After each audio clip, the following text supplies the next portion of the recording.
রাত থেকে থেমে থেমে বৃষ্টি হলেও ভোর ৫টা থেকে শুরু হয়েছে টানা বৃষ্টিপাত। বুধবার সকাল থেকে এই বৃষ্টিতে দুর্ভোগে পড়েছেন দিন আনা দিন খাওয়া মানুষেরা। সাতক্ষীরা প্রতিনিধি মোকাররম বিল্লাহ ইমনের পাঠানো তথ্যচিত্রে থাকছে বিস্তারিত। শহরের সড়কগুলো ফাঁকা, মোড়গুলোতে নেই সেই চিরচেনা ভিড়। প্রয়োজন ছাড়া কেউ রাস্তায় বের হচ্ছে না। বৃষ্টিতে কাজের আশায় ঘর থেকে বের হলেও অনেকে ফিরে যাচ্ছেন হতাশ হয়ে। সাতক্ষীরা সদর উপজেলার শ্রমজীবী তরিকুল ইসলাম বলেন, ভোরে বের হয়েছিলাম কাজে যাব বলে, কিন্তু বৃষ্টির কারণে যেতে পারিনি। প্রতিদিনই যা রোজগার করি তা দিয়েই সংসার চলে। আজকে যদি না কামাই হয়, পরিবার না খেয়ে থাকবে।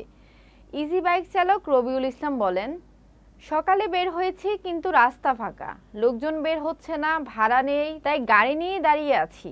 ভ্যান চালক মিজানুর রহমান বলেন, বৃষ্টির দিনে যাত্রী মেলে না, আবার ভ্যানে ছাতা নাই বলে আমরা নিজেরাই ভিজে যাই, তখন আর বের হওয়া যায় না। আবহাওয়া অধিদপ্তরের সাতক্ষীরা কার্যালয়ের ভারপ্রাপ্ত কর্মকর্তা জুলফিকার আলী বলেন, আজ ভোর থেকে বৃষ্টি শুরু হয়েছে, তা আগামী কয়েকদিন চলতে পারে।